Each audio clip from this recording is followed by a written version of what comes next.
Assalamu alaikum and welcome to our new lecture, that is investment analysis. In previous lectures we have developed our basic understanding which is quite necessary for investment analysis. So this is our fifth lecture, and first we will recap our previous lectures discussions, and then we will start our new discussion. So let's have a look at recap. Our earlier lectures have introduced us about investments, reasons for investments, investment objectives, real investment and financial investment, investment analysis, characteristic of investment, risk factors of investments, risk factors that surrounds the investment, securities, and we have also discussed the forms of securities, investment process, and markets. So these are the basic understanding topics which we have covered in our earlier discussions.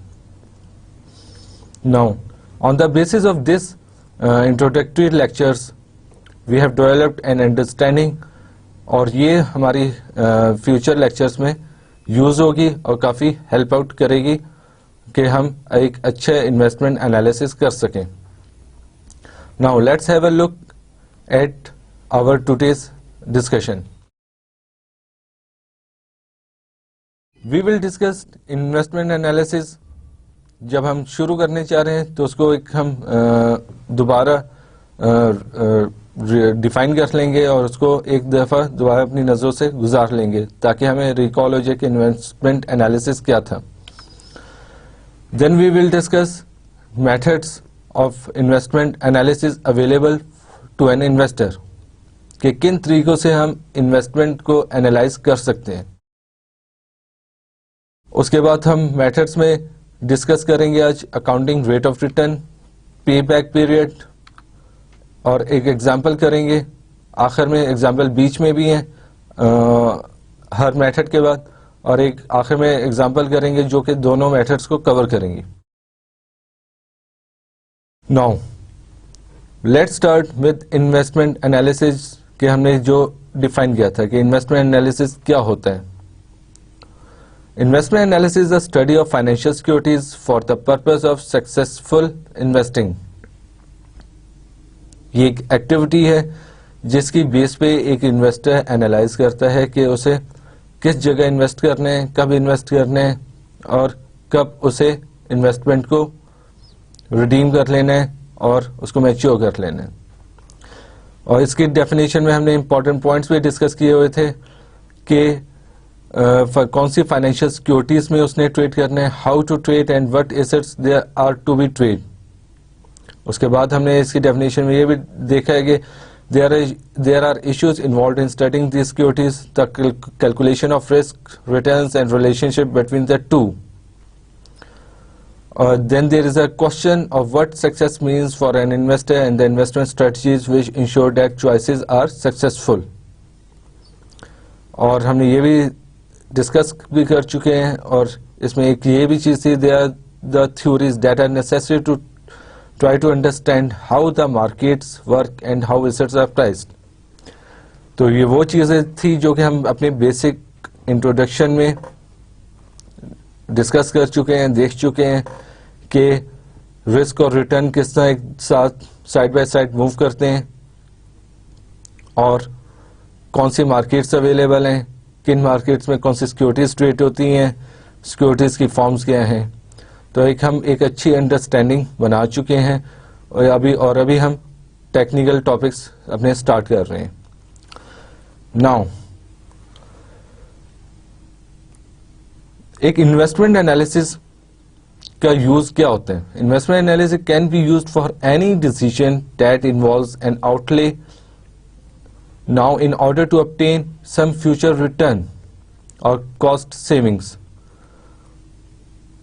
तो investment analysis क्या होता है कि current environment में आप current time पे कोई ऐसी इन्वेस्टमेंट करने जा रहे हैं जिसका फ्यूचर में या तो बेनिफिट होगा या उसकी वजह से कॉस्ट सेविंग होगी।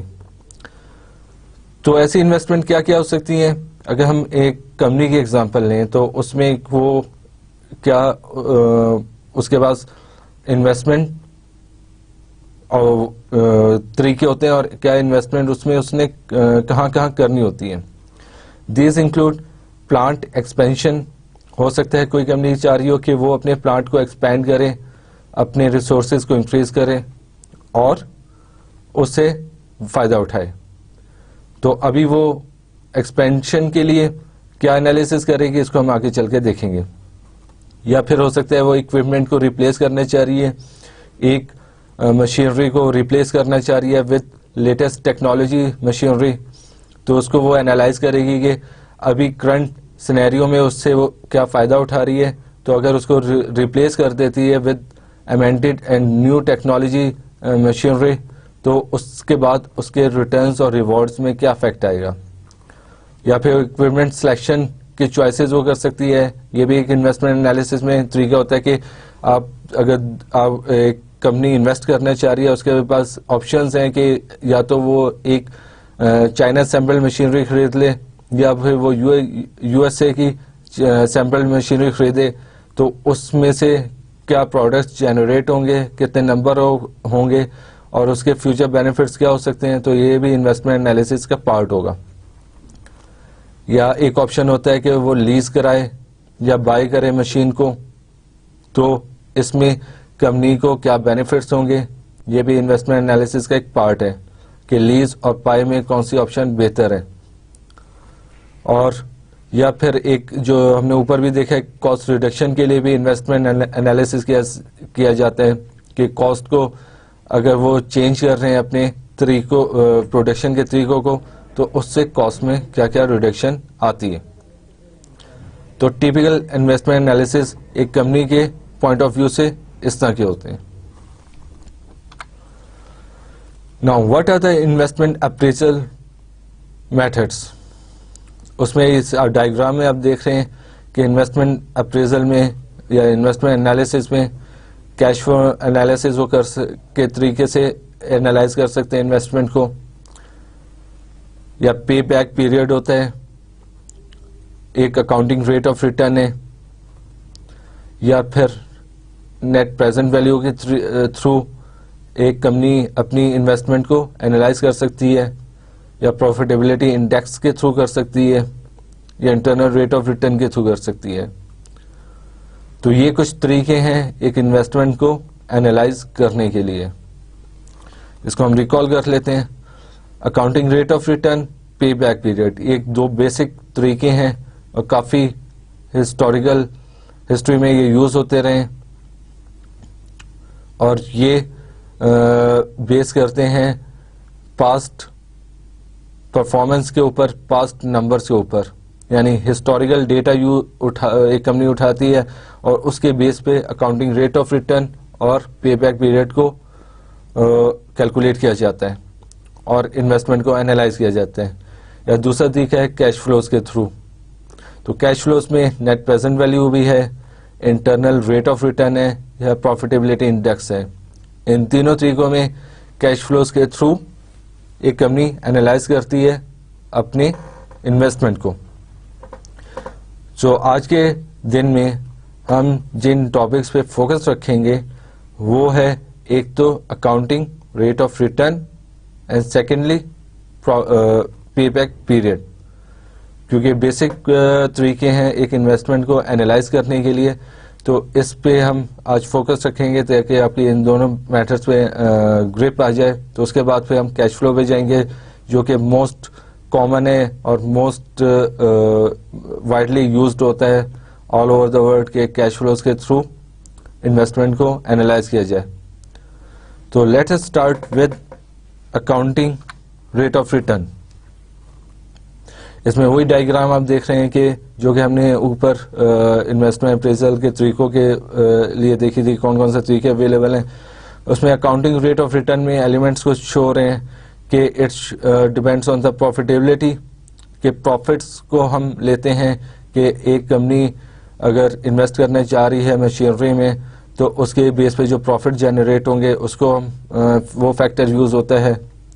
और accounting rate of return allows comparison between projects, इसके थ्रू हम कंपेयर भी कर सकते हैं दो प्रोजेक्ट्स को के दो ऑप्शंस अवेलेबल हैं कंपनी के पास, आइदर प्रोजेक्ट ए में इन्वेस्ट करें आइदर प्रोजेक्ट बी में इन्वेस्ट करें, तो उन दोनों प्रोजेक्ट को एनालाइज करने के लिए accounting rate of return use होता है कि कौन सा प्रोजेक्ट फिजिबल है और मोर सक्सेसफुल है फॉर कंपनी।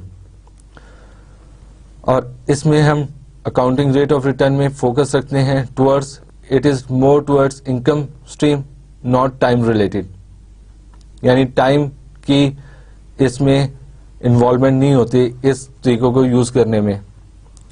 तो अकाउंटिंग रेट ऑफ रिटर्न सिर्फ इनकम पे फोकस रखता है कि इनकम कितनी जनरेट हुई और उसका क्या रिटर्न निकलता है, किस वक्त जनरेट हुई, कहाँ और कब उसका रिटर्न मिलेगा, इसको नहीं हम फोकस करते अकाउंटिंग रेट ऑफ रिटर्न में, सिर्फ हम फोकस करते हैं इनकम को। Now what is accounting rate of return?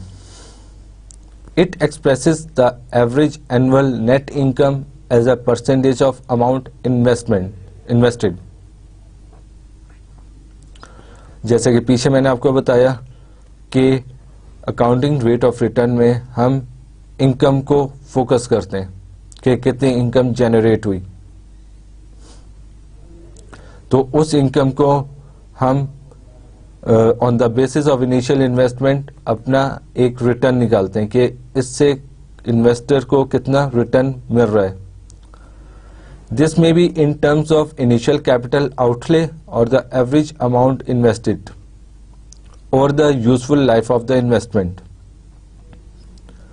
तो जो इन्वेस्टमेंट की जा रही है, तो अकाउंटिंग रेट ऑफ रिटर्न के कैलकुलेशन में या तो हम इनिशियल कैपिटल आउटले को यूज करते हैं या फिर एवरेज अमाउंट को यूज करते हैं अगर एक investment over the period of time की जाती है। यानी आज से 6 में अभी करंट टाइम पे हम एक इन्वेस्टमेंट करते थे 100,000 रुपीज की, और 6 महीने बाद हम दूसरी इन्वेस्ट अमाउंट करते हैं 100,000 रुपीज की, और तीसरी हम करते हैं आफ्टर 12 मंथ्स। तो उसका एक एवरेज लेके उसको यूज किया जा सकता है for calculation of accounting rate of return. Firms very in how they calculate accounting rate of return. इसमें मुख्तलिफ कंपनीज मुख्तलिफ इनकम को ले सकती है या इनिशियल इन्वेस्टमेंट को लेने के डिफरेंट कंपनीज मुख्तलिफ तरीके यूज करती है। Easy to understand and use numbers reported in financial statements. Accounting rate of return is easy to use क्योंकि इसका फार्मूला सिंपल है और इसमें दो जो नंबर बेसिक हम यूज करते हैं, एक इनकम का और दूसरा इनिशियल इन्वेस्टमेंट का, वो हमें इजीली अवेलेबल हो जाते हैं from financial information that is available in financial statements of company. तो एक इन्वेस्टर जब एनालाइज करने जा रहा है कि जो उसे इन्वेस्टमेंट किया उसका कितना रिटर्न उसे मिल रहा है, तो अकाउंटिंग रेट ऑफ रिटर्न के तरीके में ये दोनों फिगर्स इनकम की और इनिशियल इन्वेस्टमेंट की उसे फाइनेंशियल इंफॉर्मेशन से मिल जाती है आराम से। So on the basis of it is easy to use. लेकिन इसमें हम कैश फ्लो का कोई ट्रैक नहीं रखते अकाउंटिंग रेट ऑफ रिटर्न में। जैसे कि मैंने पहले आपको बताया, इसमें सिर्फ इनकम को हम फोकस रखते हैं और दूसरा इनिशियल इन्वेस्टमेंट को। तो कैश फ्लो का कोई ट्रैक नहीं होता कि कौन सी इनकम किस वक्त जनरेट हुई, after 6 months, after 4 months, after 12 months, after 2 years, इसका कोई ट्रैक नहीं होता। एक प्रोजेक्ट को जब अप्रेज कर रहे होते हैं तो उसकी सिर्फ इनिशियल इन्वेस्टमेंट को और उसके टोटल इनकम को उसमें अकाउंटिंग रेट ऑफ रिटर्न में लिया जाता है। कैश फ्लोज को इसमें हम मद्देनजर नहीं रखते कि कैश फ्लोज कब जनरेट हुए, किस क्वांटिटी में जनरेट हुए। हम टोटल इनकम को देखते हैं कि eight the end of the project total income कितनी अर्न की, और उसको फिर कंपेयर कर लिया जाता है on the basis of initial investment. For example, अगर एक कंपनी इन्वेस्ट कर रही है आज 1 लाख रुपए और हर 6 महीने बाद उससे इनकम जनरेट हो रही है 20,000 रुपए की और 2 साल तक लगातार होती रहती है, तो हम eight the end of 2 years total income को उठाएंगे, ना कि हम हर 6 महीने के बाद 20,000 रुपीज को इंडिविजुअली एनालाइज करेंगे। हम टोटल इनकम को उठाएंगे कि टोटल इनकम आफ्टर 2 इयर्स कितनी जनरेट हुई है और उसको डिवाइड करेंगे इनिशियल इन्वेस्टमेंट से और उसे accounting rate of return determine कर लेंगे। सो on the basis of this accounting rate of return totally ignores the time value of money, क्योंकि कैश फ्लोज का कोई ट्रेंड मेंटेन इसमें नहीं रखा जाता और नहीं देखा जाता, तो इसमें time value of money ignore होती है। Now in accounting rate of return method में किन चीजों को हम फोकस रखते हैं और किन को नहीं रखते? We does not focus on cash flows, जैसे कि हमने पीछे डिस्कस किया, rather it focuses on accounting net operating income. जैसे कि हमने एग्जांपल में डिस्कस किया था कि हम हर 6 महीने बाद जनरेट होने वाली इनकम को फोकस नहीं रखेंगे, हम टोटल इनकम जितनी अर्न की है उस प्रोजेक्ट से उसको यूज करेंगे अपनी कैलकुलेशन में। तो it focuses on accounting net operating income. Net operating income क्या होती है कि कितने इनफ्लोज हुए हैं माइनस कितने आउटफ्लोज हुए हैं, cash inflows minus cash outflows. Sales में से हम जैसे इनफ्लोज में क्या आ जाएगा, सेल्स आ जाएगी। एक प्रोजेक्ट को कंपनी ने इन्वेस्ट किया, लगाया, उसके बेसिस पे जो सेल्स जनरेट हुई, उन सेल्स में से हम माइनस कर देंगे कॉस्ट ऑफ सेल्स को और बाकी एक्सपेंसेस को, और जो नेट ऑपरेटिंग इनकम निकलेगी उसको हम on the basis of initial investment accounting rate of return determine करेंगे। और इसका फार्मूला क्या है? The following formula is used to calculate the simple rate of return, as accounting rate of return is the simplest method, so it is a simple rate of return. Accounting rate of return equal to annual incremental net operating income divided by initial investment. और initial investment में आप देख रहे हैं, it should be reduced by any salvage value from the sale of the old equipment. अगर कोई company invest करने जा रही है प्रोजेक्ट एक्स में और उसके लिए वो 1 लाख रुपए इनिशियल इन्वेस्टमेंट कर रही है, तो पुराना इक्विपमेंट अगर उसकी जो at the time of sale जो अमाउंट होगी, फॉर एग्जांपल 20,000 रुपीज़ है, तो वो इनिशियल इन्वेस्टमेंट से माइनस कर दी जाएगी।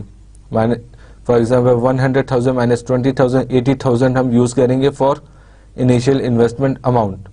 एक एग्जाम्पल हम देखते हैं, इससे आपको अकाउंटिंग रेट ऑफ रिटर्न की कैलकुलेशन समझ आ जाएगी कि अकाउंटिंग रेट ऑफ रिटर्न किस तरह कैलकुलेट किया जाता है।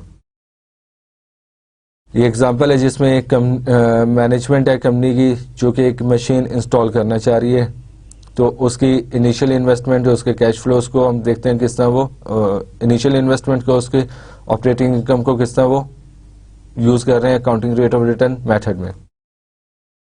Management of a company wants to install an espresso coffee machine in its restaurant. The espresso coffee machine, उसकी कॉस्ट और उसके जो net revenue net operating income है वो क्या है? कॉस्ट है उसकी ₹140,000 और उसकी लाइफ है 10 साल, और it will generate incremental revenues और ₹100,000। इंक्रीमेंटल रेवेन्यूज का क्या मतलब कि इस मशीन को लगाने से उसके कंपनी के रेवेन्यू में 100,000 रुपीज का इफेक्ट आएगा, इंक्रीज आएगा, क्योंकि पहले भी वो रेस्टोरेंट ऑपरेट हो रहा है तो उस रेस्टोरेंट में ऑलरेडी इनकम आ रही है, लेकिन इस मशीन को लगाने से उसके जो रेवेन्यू इंक्रीज हो जाएंगे, debt will be increase by ₹100,000। और इंक्रीमेंटल एक्सपेंसेस क्या है? एंड इंक्रीमेंटल एक्सपेंसेस इस मशीन को लगाने से हो जाएंगे ₹65,000 इंक्लूडिंग डेप्रिसिएशन। डेप्रिसिएशन इस 65,000 में इंक्लूड है,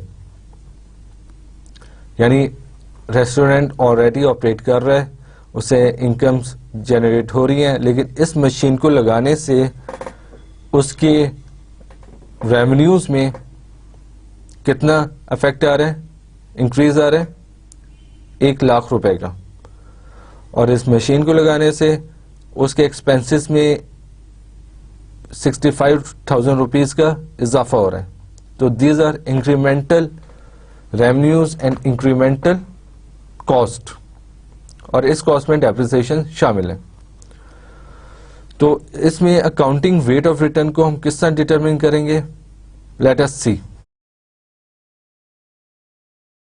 अकाउंटिंग रेट ऑफ रिटर्न को हम इस तरह डिटरमिन करेंगे कि इंक्रीमेंटल नेट ऑपरेटिंग इनकम निकालेंगे, जैसे कि फॉर्मूला में हमने देखा था incremental net operating income divided by initial investment.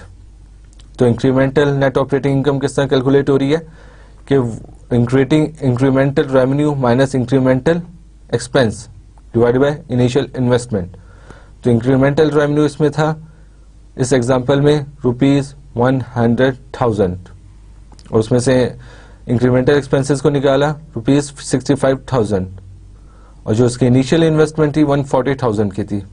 और इस एग्जांपल में हम एज्यूम कर रहे हैं उसकी कोई सैल्वेज वैल्यू नहीं है। अगर इस मशीन की सैल्वेज वैल्यू होती तो वो 1,000 रुपीज में से माइनस हो जाती। तो 100,000 minus 65,000 divided by ₹140,000 which is initial investment. तो इसको डिवाइड करके जो रिटर्न निकल रहा है that is 25%। It is shows in percentage terms.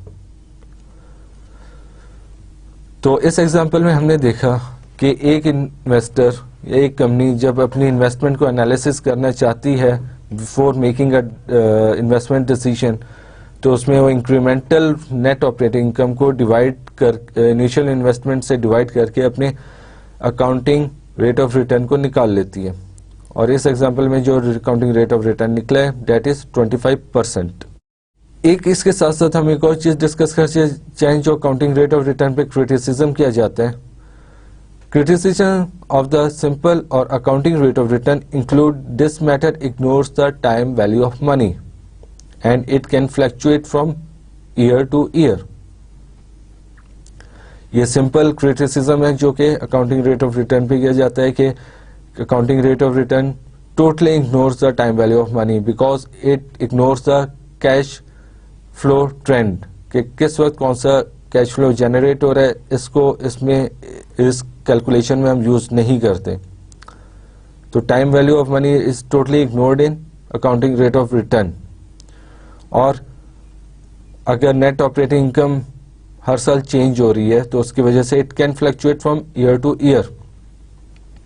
अगर at the time of investment company अपना अकाउंटिंग रेट ऑफ रिटर्न इस एग्जांपल 25% निकाल रही है, तो आफ्टर 1 ईयर ऑफ इन्वेस्टमेंट करने के 1 साल बाद अगर वो दोबारा अपनी अकाउंटिंग रेट ऑफ रिटर्न को जज करे, एस्टिमेट करे, तो हो सकता है वो 20% हो जाए। So it fluctuates from year to year. That is simple criticism on accounting rate of return. एक और एग्जांपल हम देख लेते हैं ताकि आप लोगों की understanding about accounting rate of return बिल्कुल क्लियर हो जाए। इस एग्जांपल में एक इन्वेस्टमेंट हो रही है and investment is expected to yield cash flows और ₹10,000 annually for the next 5 years। जो इन्वेस्टमेंट एक इन्वेस्टर करने जा रहा है उसमें उसको जनरेट होगा कैश फ्लोज कितने, 10,000 रुपए अगले 5 साल तक। 10,000 रुपए सालाना उसे जनरेट होंगे अगले 5 साल तक, यानी टोटल उसे कितने कैश फ्लो जनरेट होंगे, ₹50,000, 50,000 रुपए। और इसकी इनिशियल इन्वेस्टमेंट कितनी है इस प्रोजेक्ट में, वो है 20,000 रुपए, यानी टाइम 0 पे वो 20,000 रुपए इन्वेस्ट कर रहा है और हर साल वो जनरेट करेगा eight the end of year 1 20,000, eight the end of year 2 20,000, और अगले 5 साल तक वो 20,000 रुपए 10,000 रुपए एनुअली जनरेट करेगा। तो total profit therefore is net 30,000. अगर हम कंपेयर करें इनिशियल इन्वेस्टमेंट को जो कि 20,000 रुपये है और टोटल कैश फ्लोज हैं 50,000 रुपये, तो नेट उसकी इनकम कितनी हो रही है, प्रॉफिट कितना हो रहा है 30,000 रुपये का। और उसका अगर एवरेज निकालें, एनुअल प्रॉफिट उसका कितना हो रहा है ₹30,000 डिवाइडेड बाय 5, क्योंकि उसकी लाइफ है 5 साल, तो एवरेज उसे प्रॉफिट निकल रहा है एनुअली 6,000, एवरेज प्रॉफिट हुआ 6,000 रुपीज। तो अकाउंटिंग रेट ऑफ रिटर्न इसमें किस तरह निकलेगा, ₹6,000 डिवाइडेड बाय 20,000 इंटू 100, तो आगे आपका 30% accounting rate of return, that is I think worthwhile return. तो इन दो एग्जांपल से हमने देखा कि अकाउंटिंग रेट ऑफ रिटर्न किस तरह हम कैलकुलेट करते हैं, कि हमें पहले अपना नेट ऑपरेटिंग इनकम डिटरमिन करनी होती है कि इस प्रोजेक्ट या इस इन्वेस्टमेंट को करके क्या नेट ऑपरेटिंग इनकम आ रही है और इसका इनिशियल इन्वेस्टमेंट कितनी है। ये दो फिगर्स हों तो अकाउंटिंग रेट ऑफ रिटर्न आप आराम से कैलकुलेट कर सकते हैं। तो it is a simpler method in investment analysis topic. एक दफा इससे पहले कि हम दूसरे मेथड पे जाएं, इसको एक दफ़ा हम दोबारा देख लेते हैं और इसकी प्रेजेंटेशन देख लेते हैं कि इसके फॉर्मूले को किस तरह हम प्रेजेंट कर सकते हैं। एक तो हमने पहले ऊपर देख लिया कि net annual incremental net operating income divided by initial investment, उससे हम कैलकुलेट कर लेते हैं। वे दूसरे एग्जांपल में हमने देख लिया कि अगर 10,000 एनुअली जनरेट हो रहे हैं और 5 साल तक जनरेट हो रहे हैं, तो उसका एवरेज लेके हमने इनिशियल इन्वेस्टमेंट पे डिवाइड किया और उससे हमने रिटर्न निकाल लिया। अब यहाँ पे हम शो कर रहे हैं accounting rate of return equal to y divided by i। y क्या चीज रिप्रेजेंट कर रहा है, average net annual net income. तो इसमें हम एवरेज लेते हैं, एवरेज एनुअल नेट इनकम, और डेप्रिसिएशन इसमें इंक्लूड होता है। डेप्रिसिएशन को इसमें इंक्लूड किया जाता है, ना कि उसको एक्सक्लूड किया जाता है। और आई से हम क्या मुराद ले रहे हैं, इनिशियल इन्वेस्टमेंट आउटले, कि एट टाइम 0 पे आप कितनी इन्वेस्टमेंट कर रहे हैं। और हम जो अपने नेट ऑपरेटिंग इनकम निकालेंगे, जो कि हम देख रहे हैं average net annual net income, वो किस तरह कैलकुलेट होगी कि y equal to E minus D. E क्या है, total expected net cash receipts, D total annual depreciation. जैसे कि मैंने पहले आपको बताया कि हम इसमें टोटल इनकम को देखते हैं। टोटल इनकम क्या होगी, total cash inflows minus total cash outflows, और उसमें नॉन कैश आइटम भी इंक्लूड करते हैं, डेप्रिसिएशन अमाउंटाइजेशन अगर कोई हो तो वो भी लेते हैं। तो total cash inflows minus total cash outflows और माइनस डेप्रिसिएशन और अमाउंटाइजेशन। तो इस तरीके से हम average net annual net income निकाल लेते हैं। तो अकाउंटिंग रेट ऑफ रिटर्न के जो कि एक बहुत सिंपलर तरीका था, आपने देखा होगा, इसमें कोई आपको मेरा नहीं ख्याल कोई कंफ्यूजन होगी। बहुत एक इजी वे है टू एनालाइज एनी इन्वेस्टमेंट। इसके बाद एक और तरीका यूज होता है पे बैक पीरियड, कि जो इन्वेस्टमेंट आप करने जा रहे हैं वो कितने अरसे में आपको पे बैक हो जाएगी, तो उसको हम कहते हैं pay back period. Pay back period की क्या करेक्टरिस्टिक है, it is simple to use. जैसे कि अकाउंटिंग रेट ऑफ रिटर्न भी एक सिंपल तरीका था to calculate, and for investment analysis इसी तरह पे बैक पीरियड भी एक सिंपल तरीका है, और it is useful for short term decision making. क्योंकि लॉन्ग टर्म जहां पे आ जाता है उसमें ज़्यादा कॉम्प्लेक्सिटी आ जाती है, उसमें कैश फ्लोज का ट्रेंड एक डिफिकल्ट हो जाता है। तो ये तरीका किन जगहों पे यूजफुल है, for short term decision making, and then it is useful if the returns are accurate, क्योंकि हल्का सा एक्यूरेसी पे कोई फर्क आया तो पे बैक पीरियड आपका गलत डिटरमिन हो जाएगा और एक गलत इन्वेस्टमेंट डिसीजन हो सकता है। तो इसमें एक्यूरेसी काफ़ी चाहिए होती है। और income streams not time related, accounting rate of return की तरह इसमें भी टाइम वैल्यू ऑफ मनी को नहीं देखा जाता, इसमें भी हम उसको इग्नोर कर देते हैं, टाइम वैल्यू ऑफ मनी को और कैश फ्लोज के ट्रेंड को। तो let's have a look eight पे बैक मेथड के पे बैक मेथड में क्या होता है। The pay back period is the length of time that it takes for a project to recover its initial cost out of the cash receipts that it generates. When the net annual cash inflow is the same each year, this formula can be used to compute the payback period. अगर आपकी cash inflows, आप एक investment करना जा रहे हैं और उसमें जो कैश फ्लो जनरेट हो रहे हैं वो सेम है ईयर बाय ईयर या टाइम बाय टाइम, तो ये फार्मूला हम यूज करेंगे। Pay back period equal to investment required, जो कि टाइम 0 पे आप इन्वेस्ट कर रहे हैं, divided by net annual cash inflow.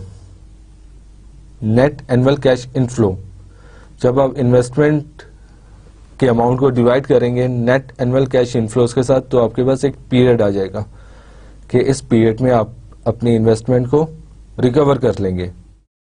Let's take the same example जो कि हमने पीछे भी यूज की थी, कि एक company machine espresso coffee machine में इन्वेस्ट करने जा रही है जिसकी कॉस्ट है 140,000 और उसकी लाइफ है 10 ईयर्स, 10 साल, और it will generate net annual cash inflows of ₹35,000 और management requires a pay back period of 5 years और लेस ऑन ऑल इन्वेस्टमेंट।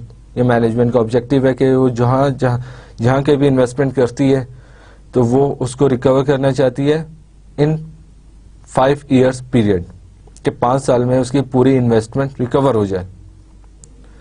तो इस तरीके में उसका पे बैक पीरियड क्या होगा, एक्सप्रेसो मशीन इंस्टॉल करके उसका पे बैक पीरियड क्या होगा, जबकि वो नेट एनुअल कैश इनफ्लोज कर रही है 35,000 एनुअली, यानी 35,000 रुपए वो एनुअली जनरेट कर रही है और उसकी कॉस्ट है 140,000, 1,40,000 रुपए, और उसकी यूजफुल लाइफ है एसेट की 10 साल। तो इसका अब तरीका देखेंगे किस तरह कैलकुलेट हो रहा है। फॉर्मूला इसका था investment required divided by net annual cash inflow. तो इसमें इन्वेस्टमेंट हमारी कितनी थी, ₹140,000 और नेट एनुअल कैश इनफ्लो कितने, ₹35,000। तो ₹140,000 हमने डिवाइड किया ₹35,000 पे। और मैं एक चीज मैं आपको दोबारा रिमाइंड कराता चलूं, इसमें एनुअल कैश इनफ्लो सेम थे ईयर बाय ईयर। तो इसमें पे बैक पीरियड आ गया 4 साल। ₹140,000 डिवाइडेड बाय ₹35,000 इक्वल टू 4, यानी 4 years में वो अपनी इन्वेस्टमेंट को रिकवर कर लेगी। और मैनेजमेंट का ऑब्जेक्टिव क्या था कि वो ऐसी जगह पे इन्वेस्ट करेगी जहां का पे बैक पीरियड 5 साल हो। तो इस सिनेरियो में उसका पे बैक पीरियड निकल रहा है 4 साल। तो आप लोगों को क्लियर हो गया होगा कि इस इन्वेस्टमेंट एनालिसिस में मैनेजमेंट क्या कहेगी इस इन्वेस्टमेंट के बारे में कि ऐसी इन्वेस्टमेंट कर लो। According to the companies criteria, management would invest in the espresso bar because its pay back period is less than 5 years। यानी कि ये इन्वेस्टमेंट कंपनीज ऑब्जेक्टिव के मुताबिक है। कंपनी का ऑब्जेक्टिव क्या है कि 5 साल तक उनकी इन्वेस्टमेंट कंपनी को रिकवर हो जानी चाहिए। तो इस केस में कंपनी की इन्वेस्टमेंट 4 सालों में रिकवर हो रही है, यानी लेस देन 5 years। तो मैनेजमेंट इस इन्वेस्टमेंट को कैपिटलाइज कर लेगी, इस इन्वेस्टमेंट को कर लेगी। एक और एग्जांपल देख लेते हैं कि एक कंपनी के पास 2 प्रोजेक्ट हैं जिसमें वो इन्वेस्टमेंट कर सकती है और उनके कैश फ्लोज डिफरेंट हैं और इनिशियल इन्वेस्टमेंट भी सेम है। तो इसमें से वो किस प्रोजेक्ट को उठाए, ये एक एनालिसिस करना है। There are 2 projects, project X and project Y. उसके इनिशियल इन्वेस्टमेंट दोनों के लिए क्या है? प्रोजेक्ट एक्स के लिए भी 1 लाख रुपए चाहिए और प्रोजेक्ट वाई के लिए भी 1 लाख रुपए चाहिए। ईयर 1 पहले साल में कितना कैश इनफ्लो हो रहा है? प्रोजेक्ट एक्स में 60,000 रुपीज और प्रोजेक्ट वाई में भी 60,000 रुपीज। ईयर 2 में क्या कैश इनफ्लो हो रहा है? 40,000 रुपीज और प्रोजेक्ट वाई में 35,000 रुपीज। और ईयर 3 से लेके ईयर 10 तक इनफ्लोज जो हो रहे हैं वो प्रोजेक्ट बाय प्रोजेक्ट हम देख लेते हैं कि प्रोजेक्ट एक्स में कोई इनफ्लो नहीं हो रहा। इट मींस प्रोजेक्ट एक्स की लाइफ 2 साल थी और प्रोजेक्ट वाई में ईयर 3 से लेके ईयर 10 तक ₹25,000 जनरेट हो रहे हैं। तो इट मींस उसकी लाइफ डिफरेंट है, प्रोजेक्ट वाई की लाइफ डिफरेंट है, प्रोजेक्ट एक्स की लाइफ डिफरेंट है। प्रोजेक्ट एक्स की लाइफ हुई 2 साल और प्रोजेक्ट वाई की लाइफ हुई 10 साल। तो इसमें हम कंपनी का ऑब्जेक्टिव क्या है? Company which project has the shortest payback period, कि दोनों प्रोजेक्ट के एनालिसिस करते वक्त इन्वेस्टमेंट कंपनी ये देखेगी कि किस इन प्रोजेक्ट में उसकी इन्वेस्टमेंट अमाउंट जल्दी रिकवर हो रही है, आइदर प्रोजेक्ट एक्स और प्रोजेक्ट वाई। और तीसरा, क्या ये डिटरमिन हो सकता है या नहीं हो सकता पेबैक पीरियड से, तो इसको हम देखते हैं ये डिटरमिन क्या होता है।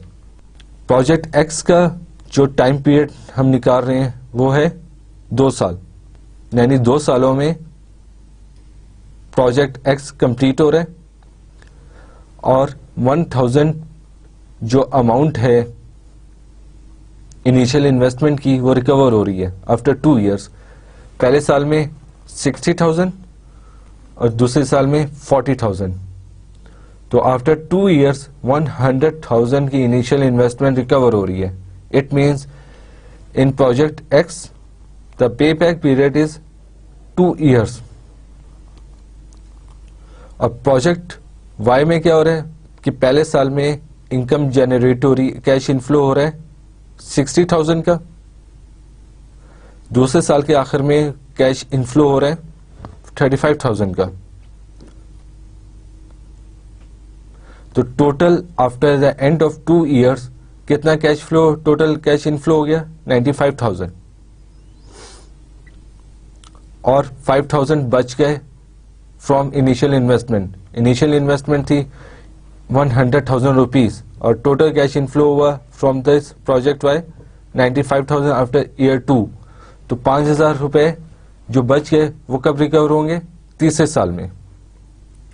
तो इट मींस इसका pay back period project Y में is more than 2 years. Project Y has a pay back period of slightly more than 2 years. Which project do you think is better? अगर pay back period की सिर्फ हम बात करें तो इन दोनों project में से अगर पे बैक पीरियड को मद्देनजर रखते हुए एनालिसिस करना है तो कौन सा प्रोजेक्ट बेहतर हुआ? एक प्रोजेक्ट एक्स में हम रिकवर कर रहे हैं अपनी इनिशियल इन्वेस्टमेंट इन 2 इयर्स और दूसरे प्रोजेक्ट में प्रोजेक्ट वाई जो है उसमें हम रिकवर कर रहे हैं अपनी इनिशियल इन्वेस्टमेंट को इन मोर देन 2 इयर्स। तो project A is more feasible in accordance with pay back period, यानी कि 2 साल में आप अपनी इन्वेस्टमेंट अगर रिकवर कर रहे हैं which is less than project Y period, तो project X is more feasible. तो इसमें हम कैश फ्लोज को मद्देनजर नहीं रखते, हम इसमें इस चीज को मद्देनजर रखते हैं कि आपकी इन्वेस्टमेंट कितने पीरियड में रिकवर हो रही है। तो पहले जो सिनेरियो हमने देखा था जिसमें एक कंपनी एक्सप्रेसो मशीन में इन्वेस्ट कर रही थी, उसमें एनुअल कैश इनफ्लोज सेम थे ईयर बाय ईयर, तो हमने उसमें इन्वेस्टमेंट जो अपना पे बैक पीरियड निकाला डेट इज 4 इयर्स था, वो हमने किसका निकाला था, initial investment divided by annual cash inflow. जो कैश फ्लोज हम जनरेट कर रहे हैं उस पे डिवाइड किया तो हमारे पास 4 साल आ गया, क्योंकि उस सिनेरियो में कैश इनफ्लोज सेम थे ईयर बाय ईयर, यानी कि उस सिनेरियो में 4 साल में उसकी अमाउंट रिकवर हो रही थी इनिशियल इन्वेस्टमेंट की। और दूसरे सिनेरियो में हमने ये देखा कि कैश इनफ्लोज डिफरेंट है ईयर बाय ईयर, तो इस सिनेरियो में हमने ईयर बाय ईयर को देखा कि प्रोजेक्ट एक्स में पहले साल में 60,000 आ रहे हैं और दूसरे साल में 40,000 आ रहे हैं, तो 60 plus 40 to 100,000 which is equal to initial investment, तो 2 साल में हमारी अमाउंट रिकवर हो रही है। और प्रोजेक्ट वाई में पहले साल में 60,000 आ रहे हैं, दूसरे साल में 35,000 आ रहे हैं, तो 95,000 रिकवर हो रही है 2 सालों में, और 5,000 की अमाउंट रिकवर हो रही है इन 3rd ईयर। तो pay back period project x में कम था। इसके बाद हमने दोनों सिनेरियो देख लिए कि अगर कैश फ्लोज सेम हो ईयर बाय ईयर तो हमने पे बैक पीरियड किस तरह कैलकुलेट करना है, और ये अगर कैश फ्लोज सेम ना हो तो उसमें हमने किस तरह एवेलुएट करना है इन्वेस्टमेंट को पे बैक पीरियड के लिहाज से। तो इसके बाद हम एवेल्यूएशन देख लेते हैं कि what is the evaluation of pay back method, कि इसका मतलब क्या क्रिटिसिज्म है और ये कितना यूजफुल है। जो क्रिटिसिज्म है about pay back period is the same as we have seen in accounting rate of return method, that it both ignores the time value of money. Accounting rate of return में भी हमने time value of money कहीं नहीं देखा कि उसके अंदर use हो रहा है, और पे बैक पीरियड में भी हमने नहीं देखा कि time value of money use हुआ है। तो this both methods ignore time value of money, और it also ignores cash flows after the pay back period. इस तरीके में हम ये नहीं देखते कि कितने कैश फ्लोज जनरेट हो रहे हैं, हम सिर्फ ये देखते हैं कि इनिशियल इन्वेस्टमेंट कितने टाइम में रिकवर हो रही है मैनेजमेंट को। जैसे कि पिछली एग्जांपल में देखा कि प्रोजेक्ट एक्स और प्रोजेक्ट वाई 2 थे और कंपनी ने शॉर्टेस्ट पे बैक पीरियड वाले इन्वेस्टमेंट को यूज करना था, तो उन्होंने प्रोजेक्ट एक्स को में इन्वेस्ट कर लिया क्योंकि वो 2 सालों में रिकवर हो रही थी। हालांकि प्रोजेक्ट वाई जो है वो ज्यादा कैश फ्लोज जनरेट कर रहा था और ज्यादा टाइम के लिए जनरेट कर रहा था, तो उसमें हमने कैश फ्लोज को कंप्लीट नहीं देखा, सिर्फ 100,000 के अमाउंट तक देखा कि इनिशियल इन्वेस्टमेंट हमारी रिकवर हो रही है इन मोर देन 2 इयर्स, 100,000 की अमाउंट रिकवर होगी इन मोर देन 2 इयर्स। उसके बाद जो कैश फ्लोज आ रहे हैं उसको हम यूज नहीं करते पे बैक पीरियड कैलकुलेट करने के लिए। तो this is major criticism about pay back period, that it ignores time value of money, and secondly it ignores cash flow generate after the payback period। क्योंकि इन्वेस्टमेंट को अच्छे तरीके से हम उस वक्त एनालिसिस कर सकते हैं जब उसके टोटल कैश फ्लोज को हम देख लें। So this is evaluation of pay back method, और इसमें क्रिटिसिज्म के 2 पॉइंट हमने डिस्कस किए कि पे बैक मेथड में क्या क्रिटिसिज्म है। इसके साथ साथ हम ये भी देख लें कि क्रिटिसिज्म तो है उसके पे बैक मेथड में, लेकिन उसके स्ट्रेंथ्स क्या हैं। Strengths of the pay back period is it serves as a screening tool, क्योंकि आगे हम चल के देखेंगे जो कैश फ्लो मेथड है और बाकी नेट कैश फ्लो में नेट प्रेजेंट वैल्यू है, IRR है, और प्रोजेक्ट जो प्रॉफिटेबिलिटी इंडेक्स है वो ज़रा कॉम्प्लेक्स मेथड है और उसमें बहुत डिटेल्ड इंफॉर्मेशन रिक्वायर्ड होती है। तो अगर इन्वेस्टमेंट को एक इन्वेस्टर लेने जा रहा है, उसमें इन्वेस्ट करने जा रहा है, तो at initial point of time उसके बाद इतनी डिटेल्ड इंफॉर्मेशन नहीं होती। तो पे बैक मेथड ऐसा तरीका है कि वो at time of initial investment उसको एक अच्छे तरीके से एनालाइज कर सकता है और बहुत शॉर्टर टाइम में या विद लेस इंफॉर्मेशन उसको एनालाइज कर सकता है कि ये इन्वेस्टमेंट बेहतर है या नहीं है. तो it serve as a screening tool. It identifies investments that recoup cash investments quickly. It identifies investments that recoup cash investment quickly. It means कि आप जो इनिशियल इन्वेस्टमेंट करने चाह रहे हैं ये बता देता है कि कितने पीरियड में आपको रिकवर हो जाएगी. And third, it identifies products that recoup initial investment quickly. तो these are the strengths of pay back period.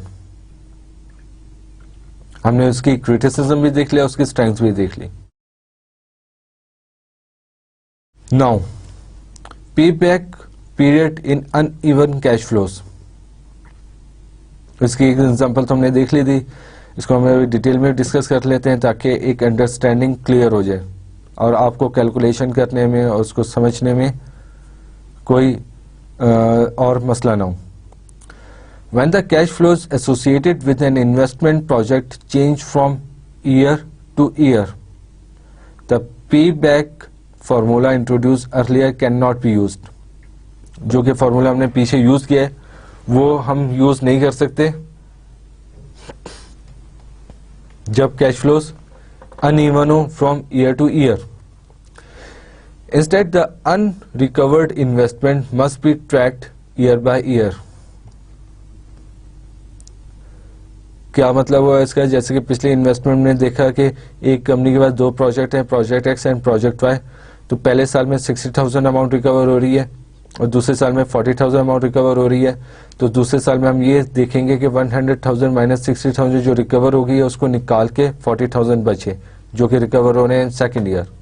तो ईयर बाय ईयर हमें ये देखना होगा कि अनरिकवर्ड इन्वेस्टमेंट कितनी रह गई है, उसको हमें ईयर बाय ईयर ट्रैक करना होगा.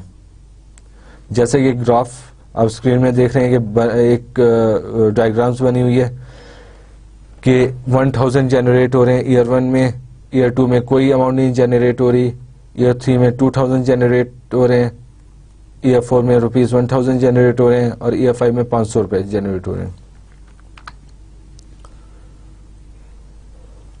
इसके एग्जाम्पल है. For example, if A project requires an initial investment of ₹4,000 and provides uneven net cash inflows in years 1 to 5 as shown in the diagram, the investment would be fully recovered in year 4. इसमें हम किस तरह देखेंगे कि जैसा कि diagram में आपको क्लियर हो रहा है कि एट टाइम 0 हमने इन्वेस्ट कर दिया ₹4,000 एज एन इनिशियल इन्वेस्टमेंट और after eight the end of year 1 हमें रिकवर हुआ 1,000. तो कितना बच गया अनरिकवर्ड इन्वेस्टमेंट ₹3,000. 4,000 माइनस 1,000 ₹3,000 बच गई. फिर ईयर 2 में कोई रिकवरी नहीं हुई, कोई कैश इनफ्लो नहीं हुआ. ईयर 2 में ईयर 3 के एंड पे जाके 2,000 रिकवर हुए. तो हमारी unrecovered amount at the end of year 1 थी 3,000.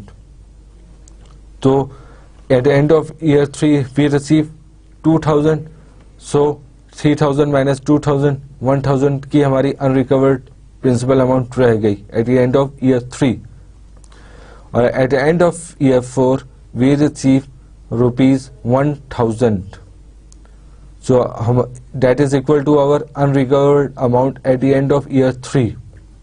तो at the end of year 4 our complete initial investment has been recovered. जो ₹4,000 हमने एट टाइम 0 लगाए थे वो at the end of year 4 जाके 100% रिकवर हो गए. तो इसके बाद जो कैश फ्लो जनरेट हो रहे हैं that will not be considered इन पे बैक पीरियड. जैसे कि हम पहले भी एक्सप्लेन कर चुके हैं, at end of year 5 ₹500 generate हो रहे हैं, इसको हम यूज नहीं करेंगे in our pay back period calculation. हमने सिर्फ वहां तक जाना है जहां तक इनिशियल इन्वेस्टमेंट रिकवर हो रही है. तो at the end of year 4 हमारी 100% इन्वेस्टमेंट रिकवर हो गई. इसको एक दफा देख लें पे बैक मेथड को दोबारा. Pay back measures the time it will take to recoup in the form of expected future cash flows the initial investment in a project, ये वो टाइम है जिसमें इनिशियल इन्वेस्टमेंट आपकी रिकवर हो जाती है. Shorter pay back period are preferable in accordance with pay back method. Pay back method में जो शॉर्टर पीरियड होता है उसको प्रेफर किया जाता है. Organizations choose a project payback period. The greater the risk, the shorter the payback period. जैसा कि हमने अपनी बेसिक अंडरस्टैंडिंग में देखा था, when there is a risk, there will be greater reward. तो इस payback period में भी अगर हम देखें तो reward in accordance with payback period क्या है कि payback period कम से कम हो. जब risk होगा तो payback period कम से कम होगा. तो हमने देखा organization choose a project payback period. The greater the risk the shorter the payback period. It means कि जैसे कि हमारा बेसिक अंडरस्टैंडिंग में हमारा क्लियर हो गया था कि risk and reward go side by side. When there is a risk there will be greater reward. तो पेबैक पीरियड में क्या सिनेरियो बनेगा? When there is a risk payback period will be shorter. As in payback method, the shorter payback period will be preferred. तो उसका last में ये है कि it is easy to understand. So these both methods which we have discussed, accounting rate of return and payback method, are the simple methods, and these are easy to understand, easy to use, और ये initial screening के वक्त काफी useful हैं एक investment को analysis करने के लिए. तो पे बैक पीरियड में विद यूनिफॉर्म कैश फ्लोज को हमने देखा था. विद यूनिफॉर्म कैश फ्लोज में क्या हम फॉर्मूला यूज कर रहे हैं? Pay back period equal to net initial investment divided by uniform increase in annual future cash flows. जैसे कि पहले एग्जांपल में आपको याद है कि यूनिफॉर्म कैश फ्लोज थे ईयर बाय ईयर. 140,000 की इनिशियल इन्वेस्टमेंट थी एक्सप्रेसो मशीन के लिए और 35,000 पर ईयर कैश इनफ्लोज हो रहे थे जो कि इंक्रीमेंटल थे. तो ₹140,000 डिवाइड बाई 35,000 हमारे पास क्या आंसर आया था? 4 years. तो जब with uniform cash flows we will use this formula, payback period equal to net initial investment divide by uniform increase in annual future cash flows. With non uniform cash flows add cash flows period by period until the initial investment is recovered. Count the number of periods including for payback period. जैसे कि हमने example में देखा कि 4,000 रुपए हम initial investment कर रहे हैं, पहले ईयर में आ रहे हैं, पहले ईयर के एंड पे हम रिकवर कर रहे हैं ₹1,000, दूसरे ईयर के एंड पे हम कुछ रिकवर नहीं कर रहे, तीसरे ईयर के एंड पे हम रिकवर कर रहे हैं 2,000.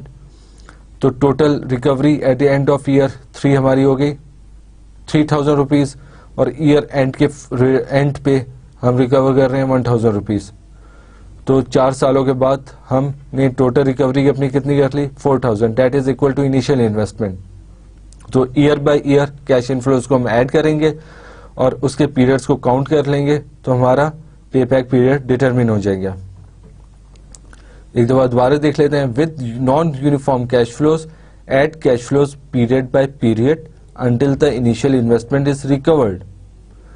Count the number of periods included for payback period. The payback method gives the number of years necessary to recover the initial investment. ये सिर्फ initial investment तक हम देखते हैं कि किस पीरियड तक हमारी initial investment रिकवर हो रही है. After recovery of initial investment, we ignore the future cash flows after the payback period. Does not account for the timing of cash flows.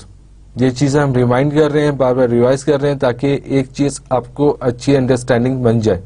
पे बैक मेथड में क्या था? The length of time taken to repay the initial capital cost. Pay back method में length of time determine की जाती है. Requires information on the returns the investment generates.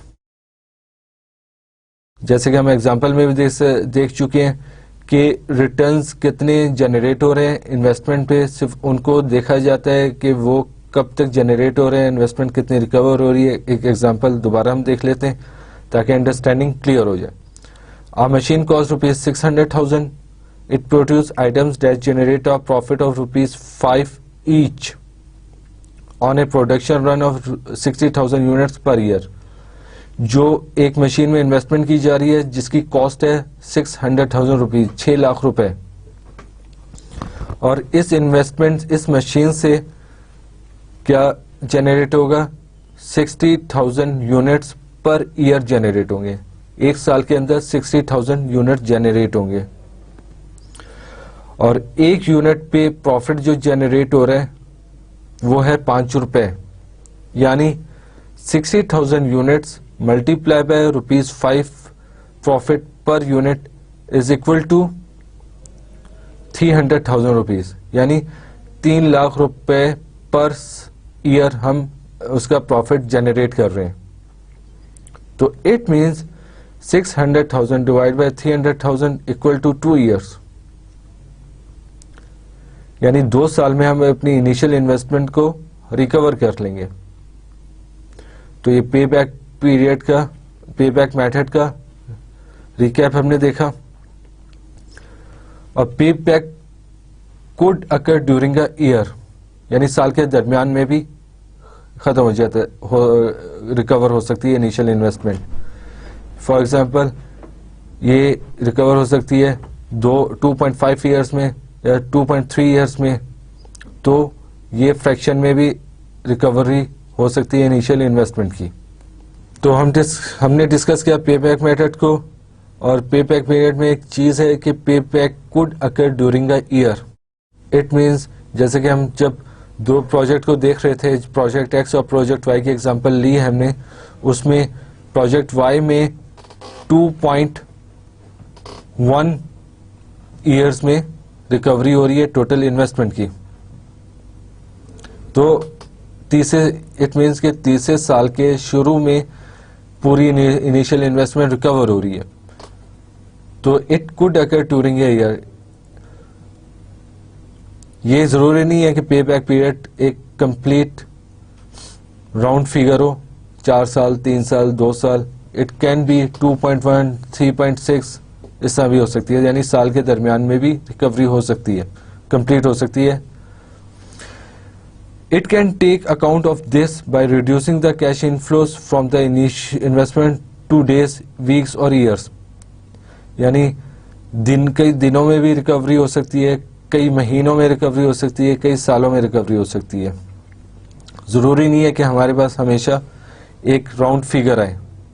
It can be in fraction that shows that the investment has been recovered fully during the year, not at the end of year. तो pay back method में एक और हम example जो हमने discuss की कर लेते हैं कि कॉस्ट मशीन है जिसकी कॉस्ट आ रही है 6 लाख रुपए, और annual income streams from investment, इस मशीन को में इन्वेस्ट करने की वजह से कितने हमें इनकम मिल रही है, 255,000 पर ईयर। ईयर 1 में 255,000, ईयर 2 में 255,000, ईयर 3 में 255,000। तो pay back equal to total months कितने हुए हमारे, 3 सालों में इनकम जनरेट हो रही है इन 3 ईयर पीरियड। तो 3 ईयर्स इक्वल टू 36 मंथ्स, 36 महीने बनते हैं। तो पे बैक को किस तरह इसमें कैलकुलेट कर रहे हैं हम, एक तरीका ये है कि pay back equal to 36 months into initial investment, that is ₹600,000 divided by total income stream, total income which is ₹765,000। तो 36 months into initial investment, that is ₹600,000 divided by 765,000 which is total income. तो हमारे पास क्या answer आया, 28.23 months. 28.23 months में हम total recovery कर रहे हैं। तो इस एग्जांपल में हमने देखा कि 600,000 टोटल इन्वेस्टमेंट कर रहे हैं और 3 सालों तक हमें इनकम मिलेगी ऑफ ₹255,000 पर ईयर। तो टोटल इनकम हमारी होगी At the end of year 3, total income will be equal to rupees 765,000. और इसको हम फ्रैक्शन में कैलकुलेट करें तो किस तरह करेंगे कि टोटल मंथ्स कितने बने थे हमारे 3 years इक्वल टू 36 मंथ्स, तो 36 into 600,000 rupees divided by 765,000 rupees, तो 28.23 मंथ्स हमारे लगे हैं to recover the initial investment. और इसका क्या 28.23 मंथ्स का क्या मतलब है 2 years 6 months 6.3 मंथ्स। तो ये फ्रैक्शन में भी कंप्लीट हो सकता है।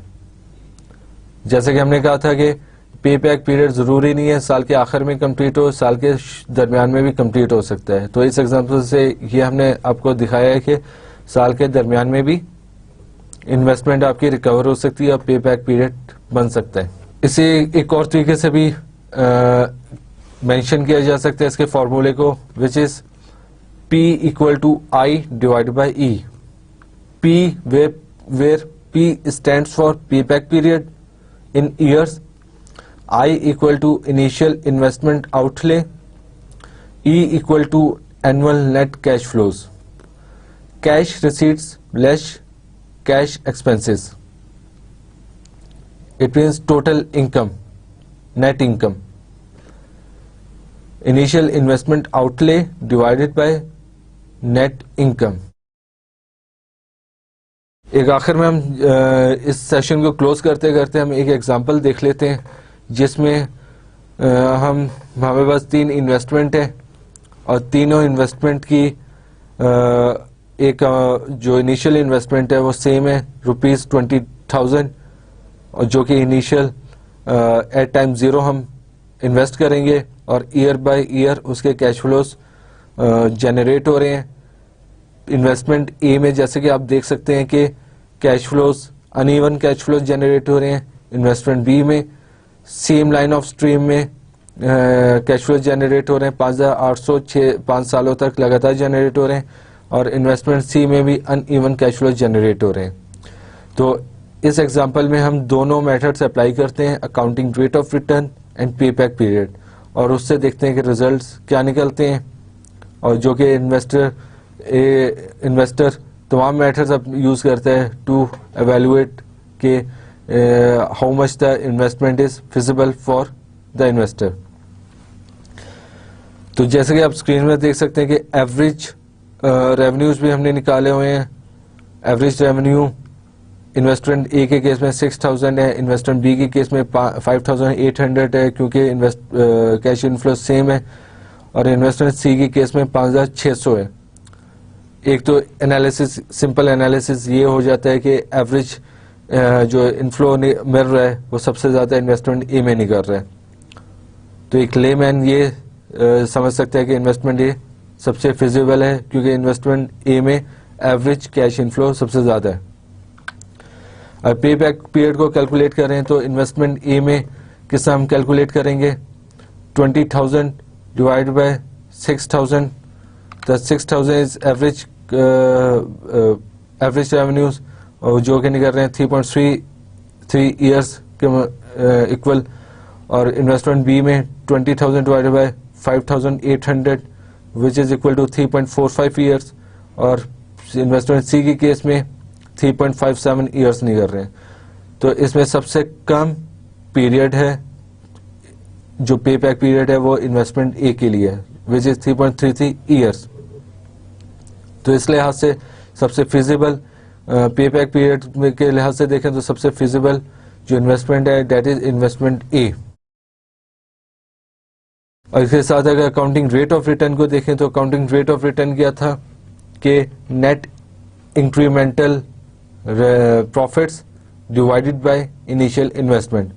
तो इन्वेस्टमेंट ए के केस में नेट इंक्रीमेंटल प्रॉफिट जो निकल रहे हैं आपके वो किस तरह निकल रहे हैं कि 30,000 जो आप जो इसमें जो कैश फ्लोज आ रहे हैं वो हैं उसका हम एवरेज देखेंगे कि जो प्रॉफिट जनरेट हो रहा है।